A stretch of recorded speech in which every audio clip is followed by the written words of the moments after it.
Hace unas horas, fal 3C3 el presidente peruano Alan García hoy. ¿Cuál es la causa? ¿Quién es Alan García? El expresidente que prefirió quitarse la vida antes que enfrentar al proceso por Odebrecht.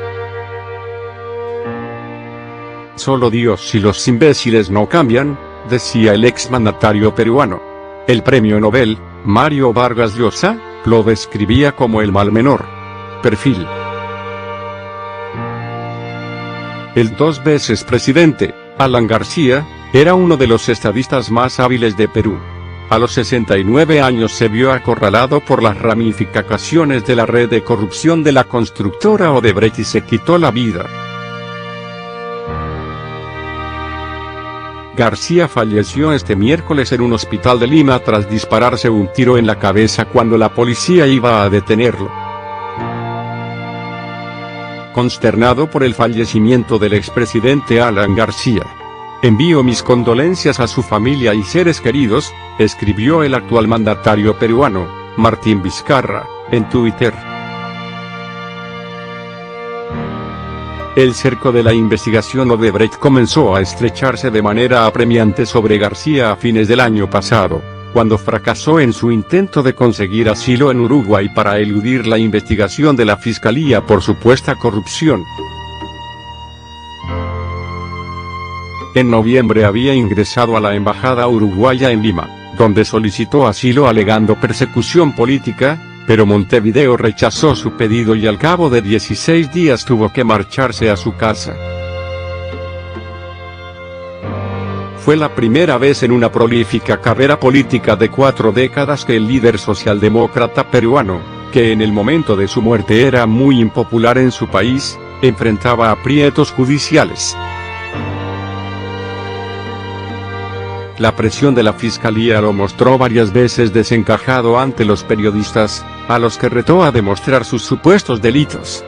Vea aquí la última entrevista que dio Alan García.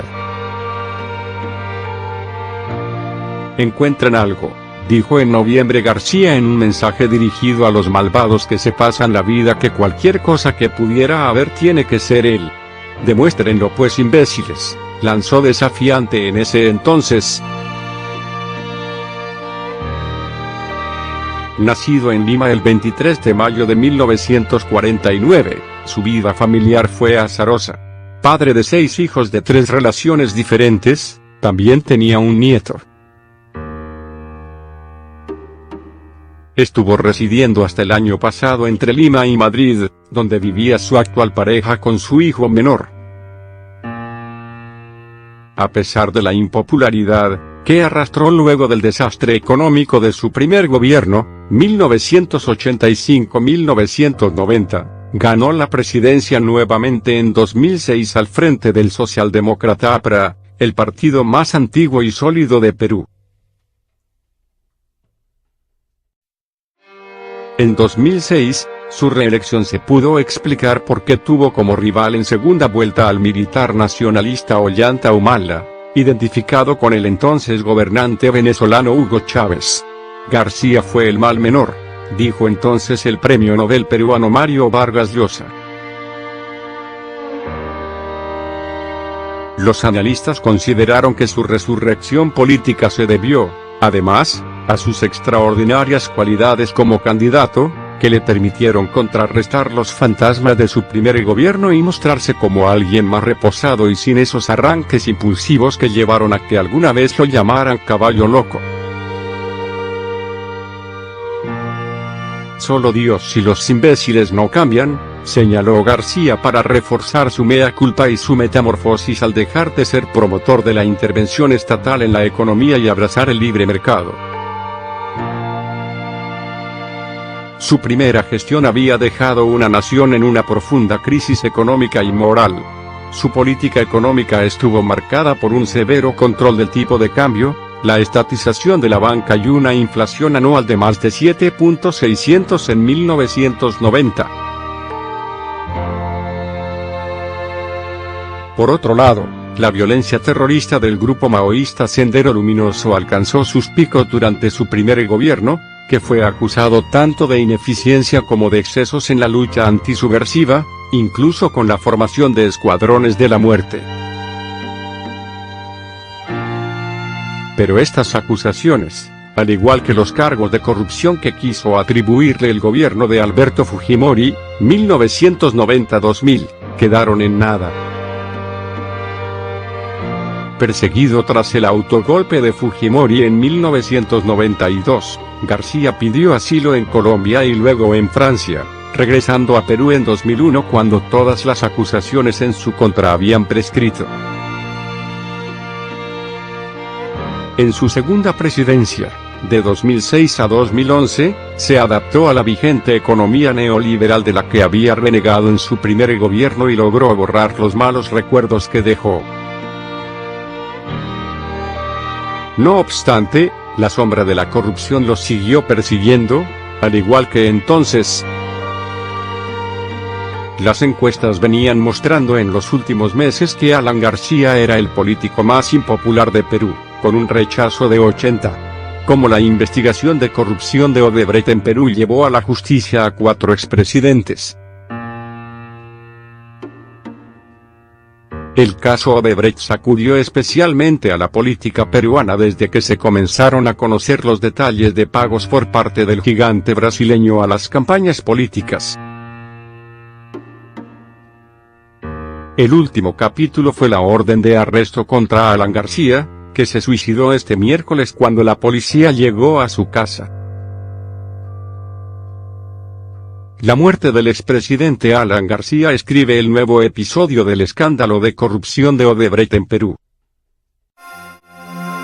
Cuando miembros de la policía se dirigían a su vivienda para proceder con una orden de captura este miércoles, el exmandatario se disparó en la cabeza, lo que le causó la muerte horas después. La muerte de García es el nuevo y dramático episodio de una serie de hechos que comenzaron con la captura del también expresidente Ollanta Humala y de su esposa, y ex primera dama, Nadine Heredia.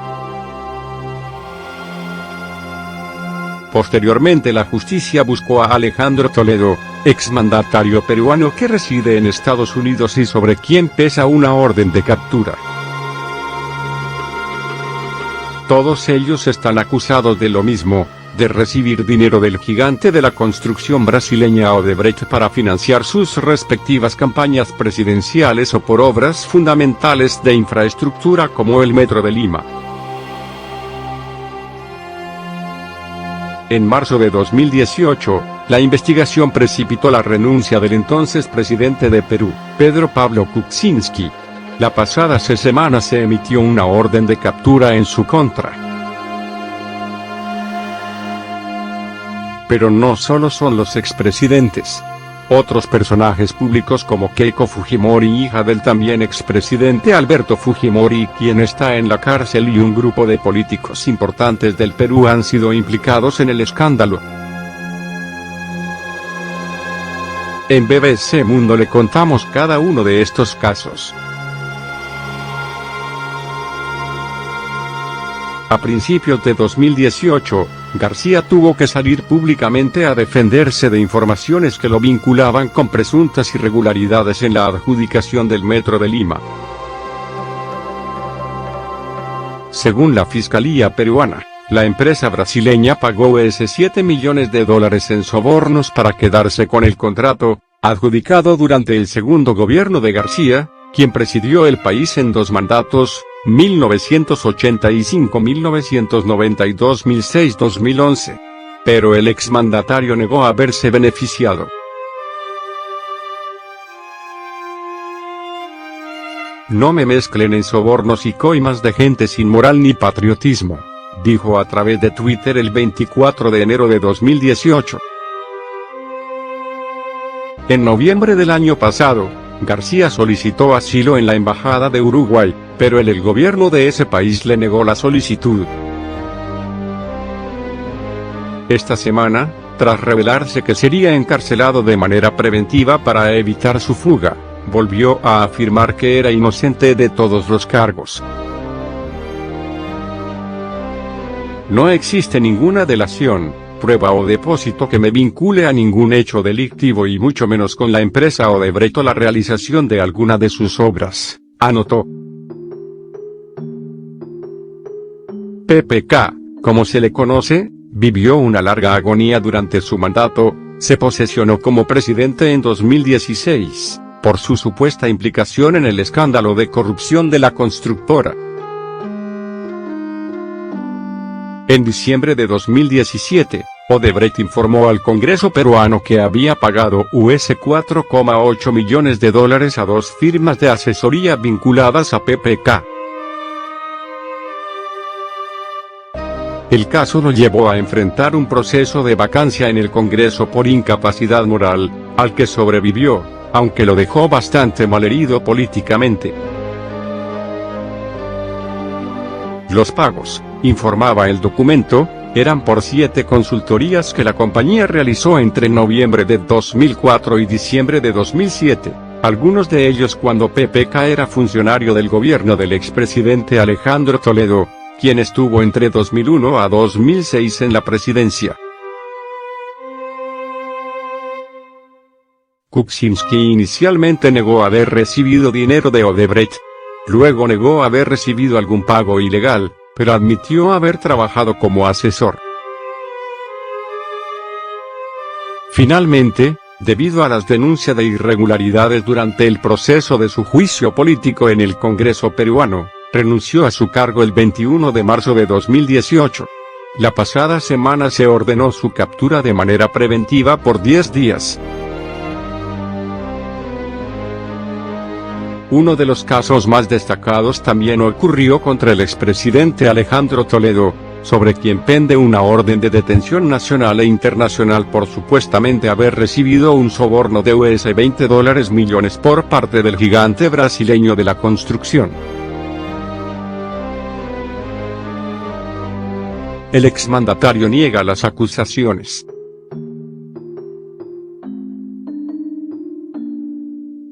Yo no soy fugitivo. Yo estuve aquí cuando me avisaron de eso, el pedido de prisión. Yo no me he escapado de mi país, le dijo Toledo a BBC Mundo en una corta entrevista publicada en mayo del año pasado. Desde julio de 2017 hasta julio de 2018, el expresidente Ollanta Humala, 2011-2016, y su esposa, Nadine Heredia, estuvieron en prisión preventiva por los delitos de lavado de activos en detrimento del Estado y asociación ilícita para delinquir, relacionados con el mismo caso Odebrecht. Tanto Humala como su mujer han negado cometer algún ilícito, pero se presentaron ante la justicia peruana tras conocer el fallo judicial. De acuerdo a lo señalado por el fiscal del caso, uno de los asuntos que forman parte de la pesquisa es la supuesta entrega de $3 millones de Odebrecht a la pareja para la campaña presidencial de 2011, en la que Humala resultó vencedor. Pero además la Fiscalía también investiga a Heredia por el presunto trato de favor a Odebrecht en la licitación de otro proyecto, el Gasoducto Sur. Y finalmente, la líder opositora Keiko Fujimori, candidata presidencial en las elecciones de 2016, en las que se impuso PPK, se encuentra en prisión desde octubre del año pasado acusada de recibir dinero para su campaña presidencial del año 2011.